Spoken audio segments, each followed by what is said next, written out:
Hitman movies are everywhere. You've probably seen cold assassins in suits, chasing targets and dodging bullets for some shadowy reason. It's a familiar setup, and honestly, it can feel a bit boring. But every once in a while, a film flips the formula and gives us something fresh. The Bourne Identity did precisely that. Instead of another stone-faced killer, we got Jason Bourne, a man with no memory, no past, and a whole lot of people trying to kill him. The Bourne Identity was an iconic franchise. Think you remember everything about the movie? Well, here are 20 weird facts they didn't show you. Number 20. 9/11 almost changed the Bourne Identity's ending. The tragic events of September 11, 2001 sent shockwaves throughout the world.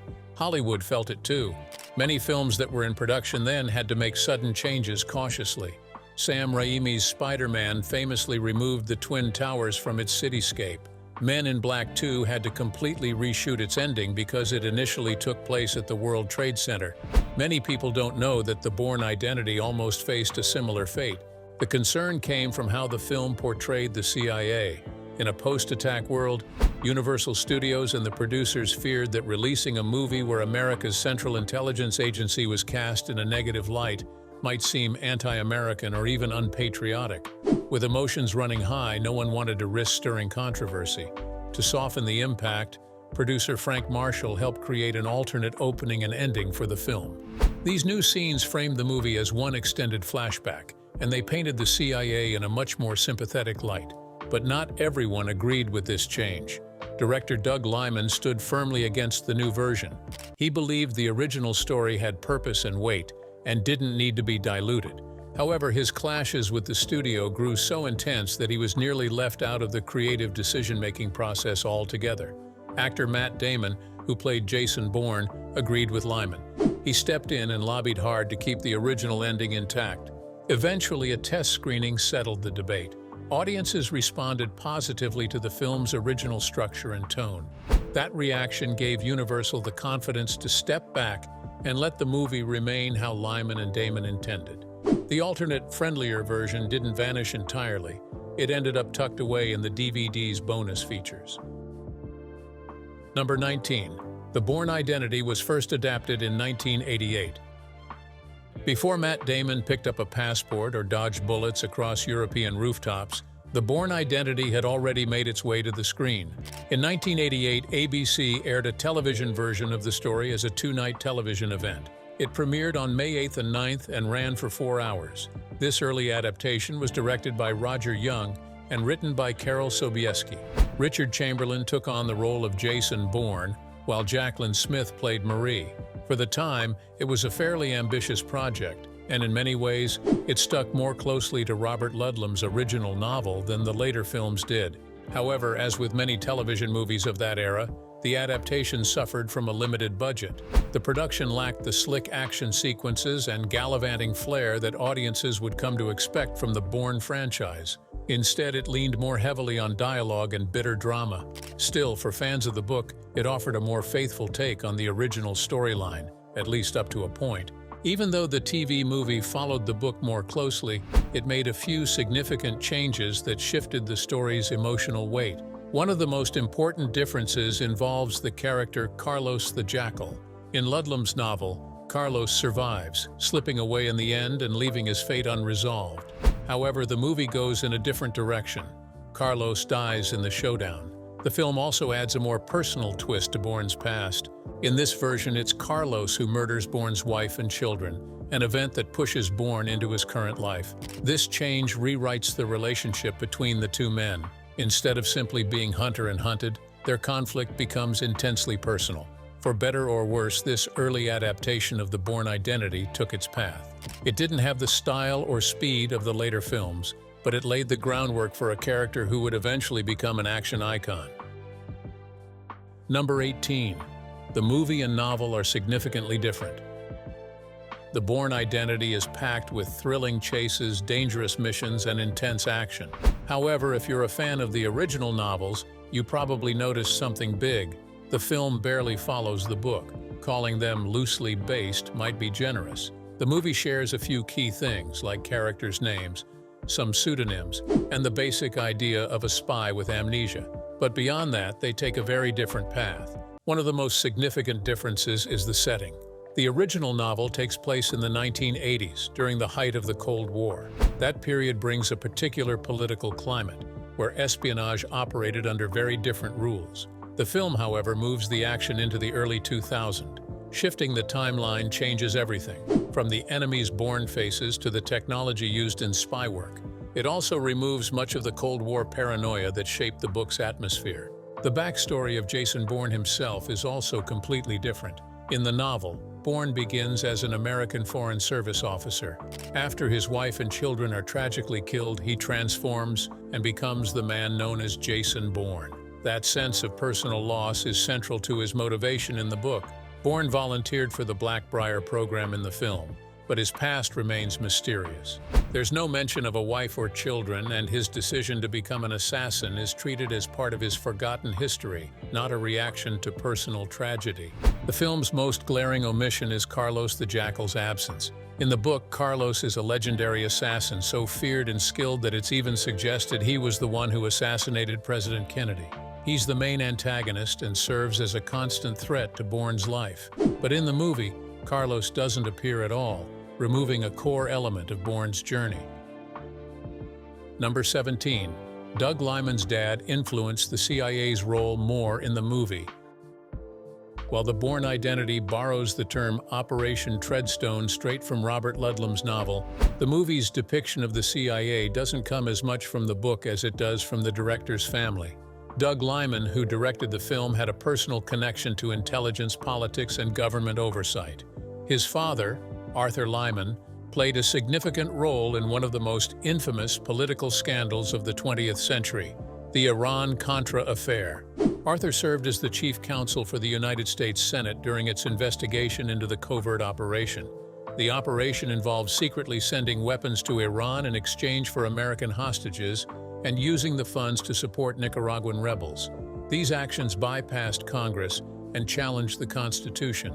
Arthur Liman later wrote a memoir titled Lawyer, A Life of Counsel and Controversy, where he reflected on that investigation and the broader idea of unchecked government power.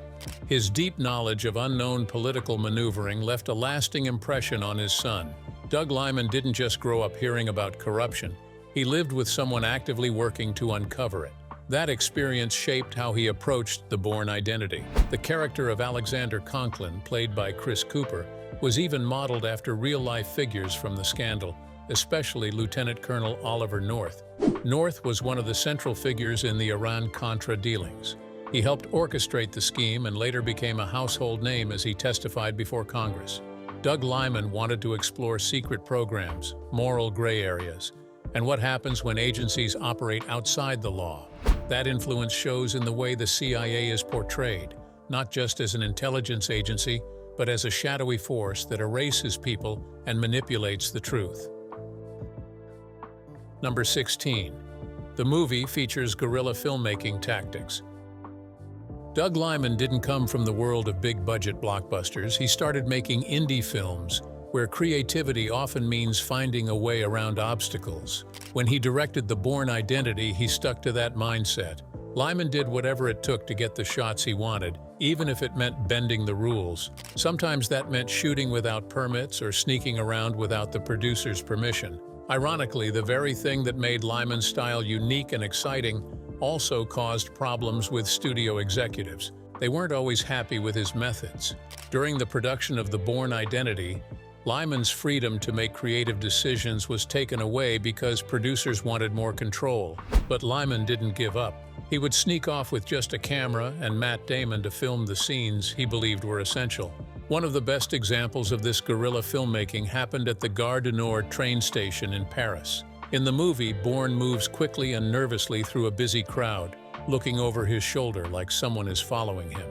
Liman shared in the DVD commentary that this scene was inspired by real life. He was following Damon as the actor tried to escape an increasing number of fans who wanted his attention. Liman could only shoot the footage in short bursts, about 60 seconds at a time, because the police kept arriving to break up the unofficial filming. Another famous unsanctioned shot is the one of Bourne walking along the docks near the movie's end.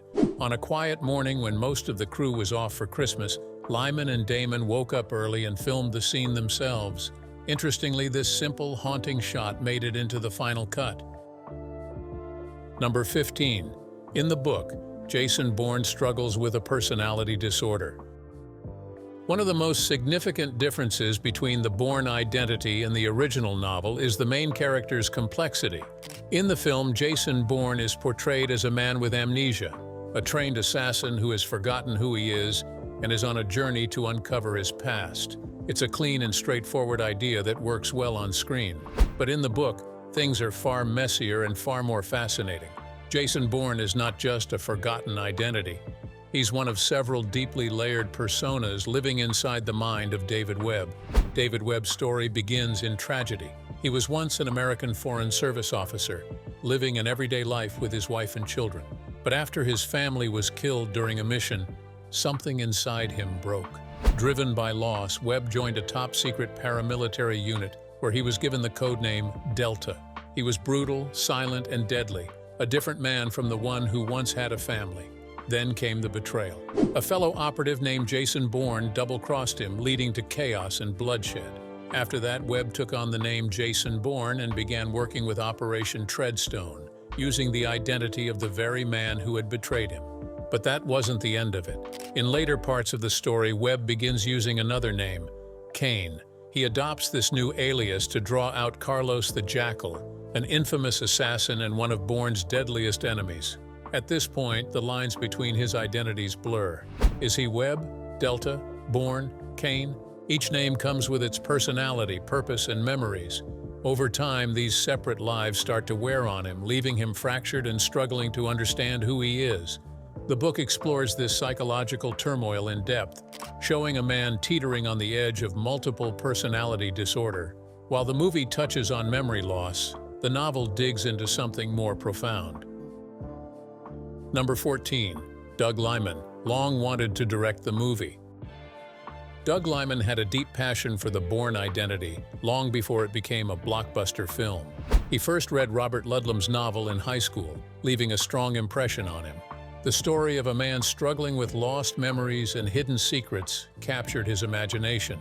Years later, after making a name for himself with the indie hit Swingers, Liman was determined to bring the Bourne Identity to the big screen. He wanted to ensure it remained faithful to the book's spirit while injecting fresh energy into the spy genre. Securing the rights wasn't easy. Liman took several years of persistence and negotiation before finally getting the green light to adapt the novel. During that waiting period, he didn't sit still. He worked on another film called Go, gaining more experience and building his reputation. Once the rights were obtained, Tony Gilroy joined the project as the screenwriter, helping to shape the story for a modern audience while maintaining key elements. Liman's dedication to the project paid off. He poured his energy and creativity into the Bourne Identity, making it his next big focus after Go. His vision helped transform the story from a complex novel into a fast-paced, gripping film that would redefine spy thrillers for years to come. For Liman, it was a passion project rooted in a love for the source material and a desire to bring something new and exciting to audiences everywhere. Number 13. Liman chose Damon over Brad Pitt. At first, Doug Liman wasn't sure who would play Jason Bourne, but one thing was clear: everyone wanted a big star. Early on, the frontrunner for the role was Brad Pitt. Pitt stayed attached to the project until May 2000, just a few months before filming was set to begin. However, Pitt changed his mind and decided to go to Morocco that fall to work on Spy Game, another movie about CIA secrets during the Cold War. That left the producers and Liman scrambling to find a new lead. Liman didn't settle quickly. He met with many big names in Hollywood, hoping to find the perfect fit. He talked with actors like Russell Crowe and even Sylvester Stallone. Tom Cruise was also considered, which made sense given his action star status. Cruise and Liman later collaborated on two acclaimed films, Edge of Tomorrow and American Made, but none of these actors quite clicked with Liman's vision for the character. Then, Liman met Matt Damon. The director shared his idea of making an action movie that felt different. Damon understood this approach immediately.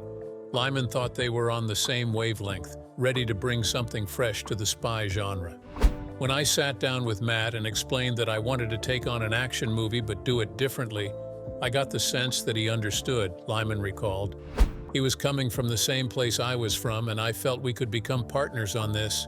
Plus, I'm a big Matt Damon fan. Eventually, Lyman realized Damon was the right choice. The two formed a creative partnership that helped shape the Bourne Identity into the groundbreaking film it became. Number 12. Damon had only 3 months of martial training. Matt Damon had just about 3 months to learn everything he needed for the intense martial arts and weapons training scenes in the Bourne Identity. During a backstage featurette, he shared with a big smile that the experience felt like a summer school in assassin training. He trained hard daily, practicing moves and techniques that made the fight scenes feel real and believable. The man behind the action choreography was stunt coordinator Nick Powell, who brought impressive experience. Powell had worked on epic films like Braveheart and Gladiator, which meant he knew exactly how to design fights that felt authentic and exciting. Under his guidance, Damon learned to fight convincingly, ensuring the movements looked sharp and natural. Damon admitted that he wasn't used to doing his fighting in movies.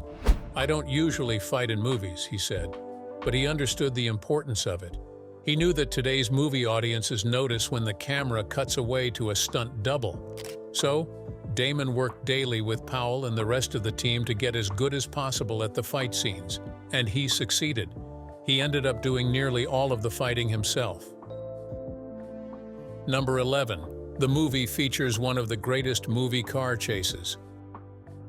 The Bourne Identity is famous for many things, but one of its most unforgettable moments is the thrilling car chase through the streets of Paris.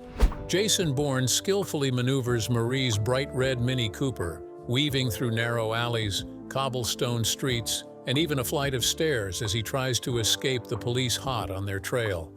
It's one of the great car chases in movie history. Looking back, director Doug Liman admitted that the idea wasn't some grand cinematic vision.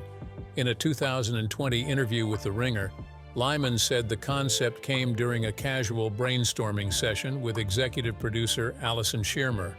They realized a high-energy car chase would be the perfect way to spark chemistry between the lead characters.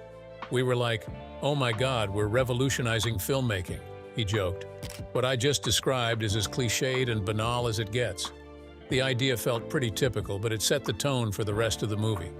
The car chase wasn't the only intense moment for the cast during filming. When it came time to shoot the love scene right after Bourne gently dyes and trims Marie's hair, Lyman and Matt Damon felt nervous wrecks.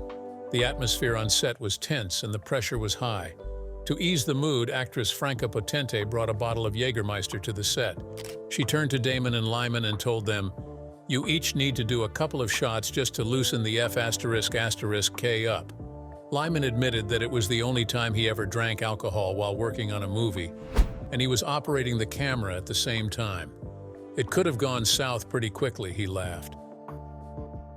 Number 10. Damon didn't cut Potente's real hair. To make the hair-cutting scene in the Bourne Identity look convincing, the filmmakers gave Franca Potente hair extensions.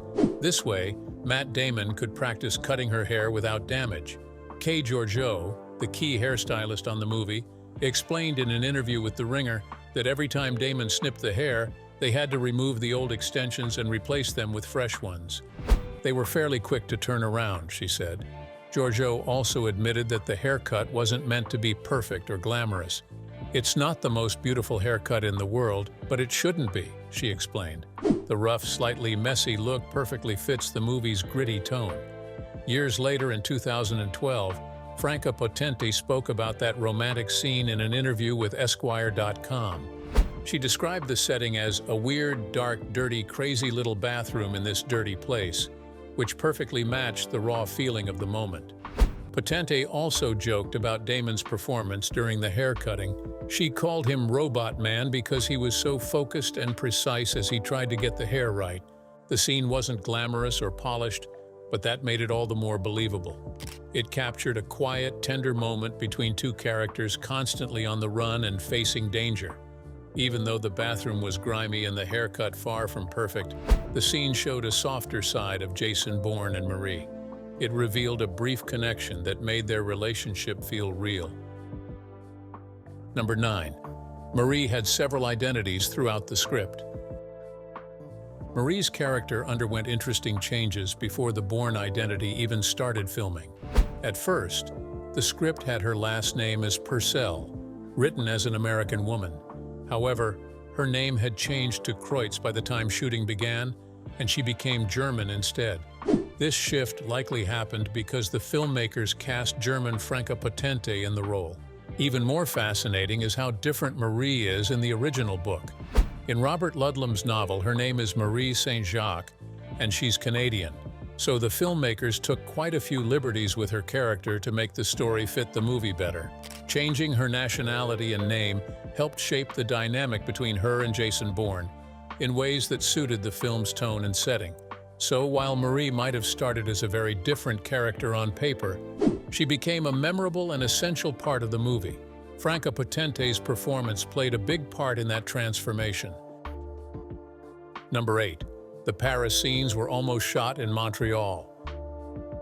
Director Doug Liman wasn't willing to cut corners when choosing the locations for the Bourne Identity. The studio suggested using Montreal as an affordable substitute for Paris, but Liman was having none of it. I was like, what are they talking about? He recalled in a 2002 interview with the Wall Street Journal. Because they speak French in Montreal, will it look like Paris? Like nothing looks like Paris. With its unique charm, atmosphere, and architecture, Paris was a key part of the film's identity. No amount of cutback could replace that. Liman also decided to hire many local crew members, figuring it would help him connect more with the city and practice his French.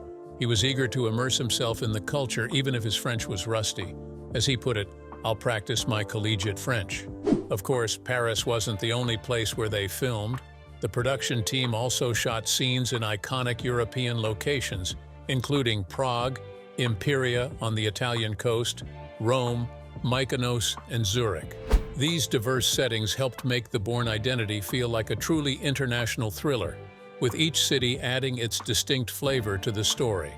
However, picking the perfect filming locations was just one part of the battle. Number 7. Universal tried to shut down the Bourne Identity. Doug Liman knew the Bourne Identity wouldn't be your typical action movie from the beginning. Every time I had to make a decision, my inclination was against making a traditional action movie. Liman admitted in a 2008 interview with Variety, "I wanted to make an art film that the studio could sell as an action movie, with trailer moments to trick the audience." Liman wanted to break away from the usual formula of explosions, car chases, and exaggerated stunts. But the studio, Universal, didn't know what to make of this vision. Liman was blunt about the tension on set. In the same interview, he said, "Universal hated me. I had an arch enemy in the studio. They were trying to shut me down. The producers were bad guys." The clash of creative ideas and studio expectations created a lot of friction. Liman was pushing to make a bold and unique film, but the studio wasn't sure how to support that kind of filmmaking. However, there was one person at Universal who understood Liman's approach. Stacy Snyder, then chair of Universal Pictures, said in 2002 that she was intrigued by the pairing of an independent filmmaker with a familiar genre. "Look, I'm a moviegoer and I'm bored. After the production wrapped, I'm getting tired of movies that all look the same," she explained to the Wall Street Journal. She was on board with taking a risk, but Snyder also clarified that while the studio was willing to be daring, there needed to be some boundaries. "We want to be daring and take risks," she said. "But you can't just say, let's be bold and daring without any parameters. Then bold and daring becomes reckless." Number 6. Brian Cox had a hard time working with Liman.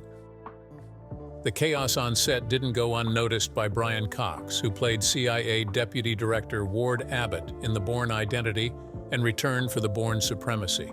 Cox, well known for his sharp acting chops and later fame in Succession, shared plenty about his experiences in his 2022 memoir, Putting the Rabbit in the Hat. He recalled the moment he got the call about the role from Doug Liman while shooting another film, The Affair of the Necklace, at the Grand Palace of Versailles. "I signed up," Cox wrote, adding, "I have to say I had a great time doing it." Cox spoke warmly about his fellow stars, saying he loved working with Chris Cooper, who played the shadowy head of the Black Ops Treadstone Project, and Matt Damon. Regarding Lyman, though, Cox described the director as somewhat eccentric. He explained, "I wouldn't say he was self-sabotaging exactly, but he would get a bee in his bonnet about something and just wouldn't let it go." According to Cox, Lyman was brilliant regarding visuals, but storytelling wasn't his strongest suit. One scene Cox vividly remembered was near the end when Bourne jumps off a stairwell and uses the corpse of a villain to break his fall. "That was Doug, all Doug," Cox said. He also mentioned that Lyman didn't always get along with studio executives, which might explain why Lyman took an executive producer credit on the sequel. Interestingly, Abbott's character was killed off in the Bourne supremacy. Cox recalled a conversation with Lyman afterward where the director admitted, "I don't know why they killed you. I would have kept you alive. You were such an important character. That was a big mistake." Cox agreed. Despite this, he said the experience was fantastic and that the Bourne Identity boosted his career. Number 5. Lyman went back to Paris to shoot the end scene. Lyman decided to return to Paris and reshoot the staircase scene after test audiences pointed out that the film's ending lacked action. So, Lyman took the extra time to modify it. In an interview with the Wall Street Journal, Lyman opened up about his biggest concern during the film's production. He revealed that his point of biggest paranoia was the possibility that the studio might demand extra flashy action scenes just to make things more spectacular. He didn't want the film to become something it wasn't supposed to be, especially regarding Bourne's character. Lyman was concerned that these added moments might not feel organic to the story or the character he had worked so hard to build. "I feared it would undermine all of the work I had put into the film," he said. The thought of having such unnecessary action sequences which didn't align with the essence of the film kept him up at night. He didn't want anything to feel forced or out of place, even if it meant making tough decisions like returning to Paris to reshoot key scenes. Number 4. The word on Bourne was that it was supposed to be a turkey. Damon once laughed at how unlikely it seemed that a movie delayed for a year and having gone through 4 rounds of reshoots would be any good. A movie rarely comes out a year late, has 4 rounds of reshoots, and it's good. Despite those odds, The Bourne Identity was a huge success, grossing over $214 million worldwide. However, Universal never considered bringing Lyman back to direct the sequels they were already planning. Number 3. 2 characters whose names were never mentioned. There are 2 characters in The Bourne Identity whose names are never actually mentioned in the film. You watch them play critical roles but never know who they are unless you check the end credits. Chris Cooper plays a key role in the CIA but is never called by name. His character is Alexander Conklin, but you only find that out by reading the credits at the end. The same goes for Brian Cox, who also plays a high-ranking CIA official. His character's name is Ward Abbott, but it's never said out loud during the film. It's a small detail, but one that fans tend to notice. These 2 characters have plenty of screen time, give orders, and even clash with each other, yet the movie never bothers to introduce them by name. If you weren't paying close attention or didn't wait for the credits, you might just refer to them as the CIA guys. Number 2. Cameramen were banned from rehearsals. Doug Lyman made an interesting decision during the filming of The Bourne Identity. He banned cameramen from the rehearsals to prevent them from knowing exactly who would speak next in a scene. Keeping the camera operators in the dark made the action more unpredictable. Since the camera operators didn't know who would deliver their lines next, they were always just a fraction of a second behind the actors. As a result, the shots had a jumpy, chaotic energy that perfectly suited the intense, fast-paced nature of the story. This helped create a sense of immediacy, making the audience feel like they were in the middle of the action. Number 1. The cold made Matt Damon slur his words. Filming The Bourne Identity in Prague during January led to some serious challenges, especially the freezing temperatures. Matt Damon felt it firsthand during one particular scene. It was so cold outside that his mouth started to numb, and he ended up slurring his lines. In those scenes, Bourne wears relatively light clothing, which might make sense for Zurich in the film's timeline, but not for winter in Prague. The cold affected how Damon spoke. It also became hard to deliver dialogue. The crew noticed right away that the lines didn't sound quite right. Later, during editing, They had to fix the issue by re-recording his dialogue after production. It's one of those backstage details that most viewers would never notice, but it captures how demanding the shoot was. Damon was doing intense action scenes in icy weather while trying to stay in character. Still, the result didn't suffer. The scene sounds seamless in the final cut thanks to some clean audio work afterward. And there you have it. From cold shoots in Prague to secretive character names and unconventional filming techniques, it's clear that a lot more went into making this film than meets the eye. These backstage scenes show how much creativity helped shape one of the most iconic spy thrillers of the early 2nd century. Whether you're a longtime fan of Jason Bourne or just discovering the franchise, it's always fun to peek behind the curtain and see how the magic happened. Which of these facts surprised you the most? Let us know in the comments. If you enjoyed this dive into Bourne's world, don't forget to like, subscribe, and hit that notification bell for more movie facts.